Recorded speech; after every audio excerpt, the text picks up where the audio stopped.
Mtazamaji wa Ayoma Media, hapa tunakishuhudia kikosi cha Simba kiwa kinaianza safari kuelekea kule visiwani Zanzibar kwenye mchezo wa kombe la shirikisho finali ya mkondo wa pili pale katika uwanja wa New Amani Stadium.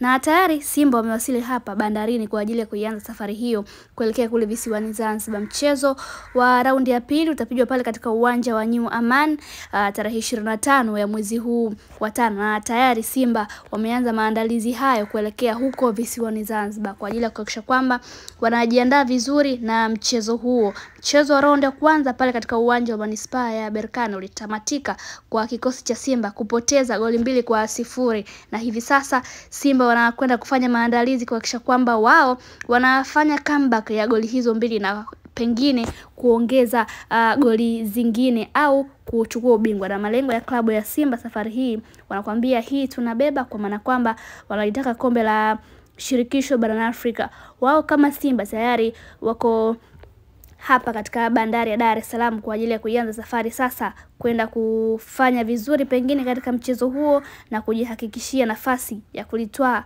kombe hilo la shirikisho.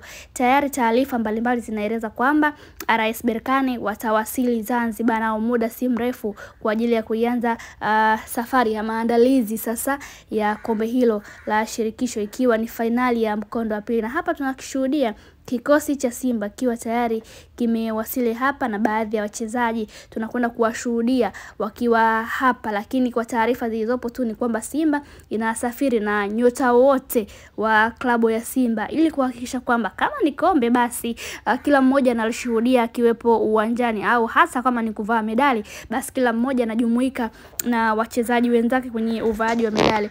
Karibu tazame kile ambacho kinaendelea hapa, ikiwa ni kikosi cha Simba kimewasili kwa ajili ya kuanza safari sasa ya kuelekea huko visiwani Zanzibar. Mimi naitwa Zaina Mohamed na hii ni Ayoma Media. Endelea kutazama kile ambacho kinaendelea hapa.